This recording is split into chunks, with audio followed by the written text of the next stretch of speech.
على رسوله الكريم أما بعد فأعوذ بالله من الشيطان الرجيم بسم الله الرحمن الرحيم ألا إن أولياء الله لا خوف عليهم ولا هم يحزنون آمنت بالله صدق الله العظيم إن الله وملائكته يصلون على النبي يا أيها الذين آمنوا صلوا عليه وسلموا تسليما۔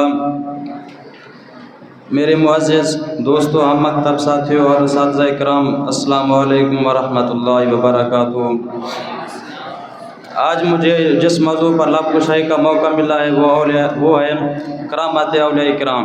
اللہ تبارک و تعالیٰ قرآن مجید میں ارشاد فرماتا ہے الا ان اولیاء اللہ لا خوف علیہم ولا هم یحزنون، کہ اللہ تبارک و تعالیٰ کے جو دوست ہیں، ولی ہیں، ان کو نہ کوئی دنیا میں کوئی خوف خطرہ ہے، نہ کوئی خوف ہے، اور نہ ہی ان کو کوئی آخرت کا غم ہے۔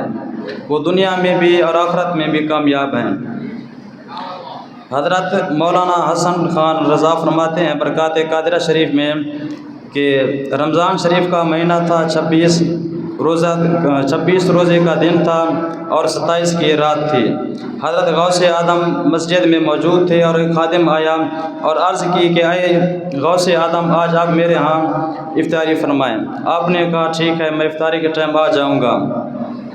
تو مدرسہ قادرہ کے طالب علم آئے اور انہوں نے عرض کی کہ یا غوث اعظم، آج آپ نے ہمارے ساتھ افطاری فرمانی ہے۔ ایسے کرتے کرتے آپ کو ایک افطاری کی 70 دعوتیں آئی۔ کتنی؟ 70 دعوتیں آئی۔ اور جب افطاری کا ٹائم آیا تو حضرت غوث اعظم ہر دعوت پر بنفس نفیس جلوہ افروز تھے۔ اگلے دن جمعہ تھا تو سب لوگ مسجد میں جمع ہوئے، تو مسجد کا خادم لوگوں میں خوشی کا اظہار کر رہا تھا کہ کل غوث اعظم نے میرے ساتھ افطاری فرمائی، اور طلباء کرام نے کہا کہ نہیں، حضرت غوث اعظم رضی اللہ تعالیٰ عنہ نے ہمارے ساتھ افطاری فرمائی۔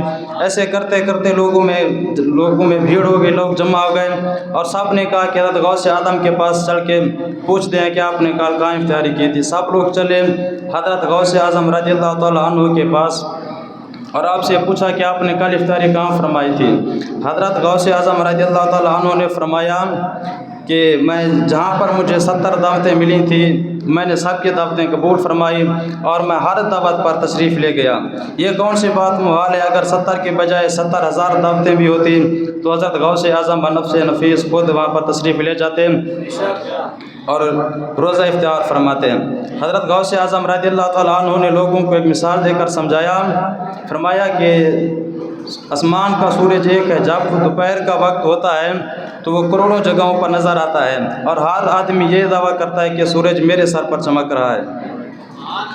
تو یہ تو آسمان کا سورج ہے کہ ہر شخص دعویٰ کرتا ہے کہ وہ میرے سر پر چمک رہا ہے، اور یہ تو ولایت کا سورج ہے جو ہر جگہ پر، ولایت کا سورج بھی ہر جگہ پر نظر آ سکتا ہے، اس میں کوئی ناممکن بات نہیں ہے۔ دعا ہے اللہ تبارک و تعالیٰ ہمیں حق نماز پڑھنے کی توفیق عطا فرمائے۔ وما علینا الا البلاغ المبین۔